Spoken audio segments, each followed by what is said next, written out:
Thank you, Madam Chair. Mr. Gerstenmaier, Mr. Joyce, this is for you two primarily. An example of, I think, some really intriguing a development here in potentially critical technology is nuclear propulsion. Talked a little about this a little bit yesterday. And you both talk about how important sustained testing is to the organization and further development of your vehicles.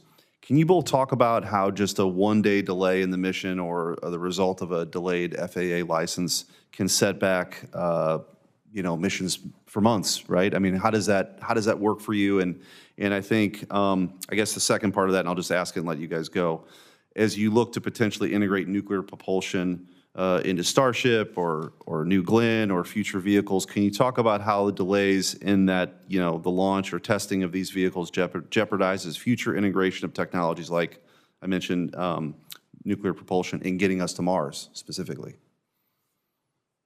Yeah, first of all, I would say that, our approach to the way we do development is we have a very aggressive test program where there's no humans on the spacecraft, and we test the spacecraft in an environment to understand how it actually flies and operates. We also do that consistent protecting the public. We want to make sure that no one gets hurt, nothing is damaged except maybe our own facilities, but we use that as a series of test flights. With that approach, it's important we fly as soon as we can. The hardware is really ready to go fly. When we have regulatory delays, such as we're facing right now, that slows down this developmental test flight, and that ultimately slows down our support to NASA and slows down our support to what we need to do to return humans back to the surface of the moon again.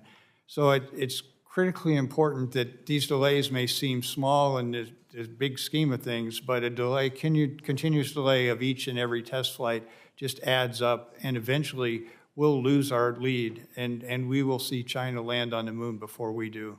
And that would be a shame if we did that only because of regulatory burden, and we didn't do it because we were not technically ready to go achieve and innovate.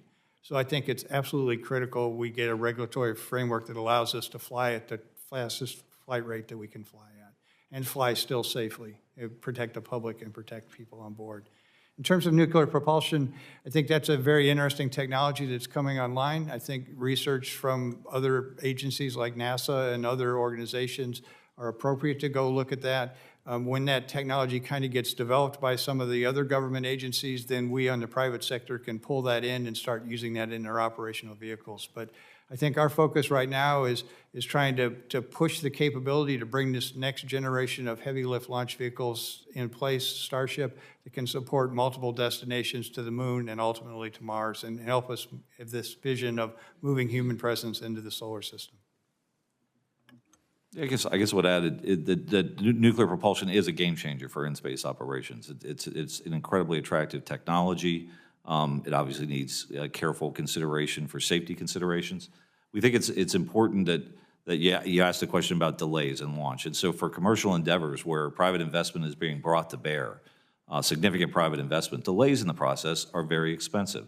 We want to enable industry to move as quickly as possible in a safe way, working with the government agencies that are appropriate, an interagency process, because really it all starts with launch and getting through those regulations and streamlining these processes is important for this kind of a game changer technology going forward.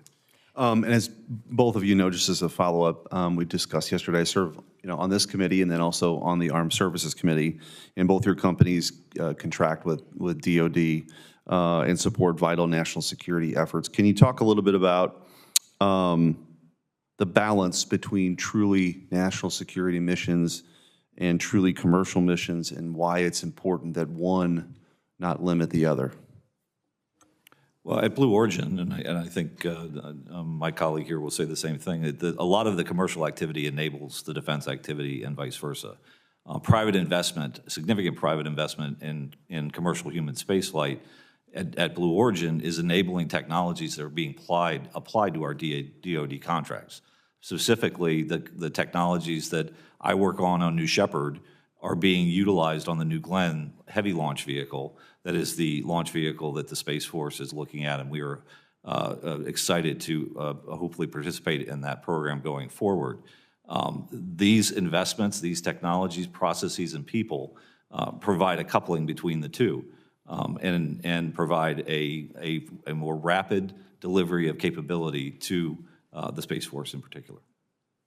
And I would totally agree that they're very synergistic. The commercial and the national security activities really feed off of each other. Starship, which we're doing for commercial activities predominantly, will have tremendous benefit to the national security space side. We'll have a new capability to launch extremely large satellites to low Earth orbit and also sponsor missions around the moon and other areas. So again, there's a natural synergy between the two.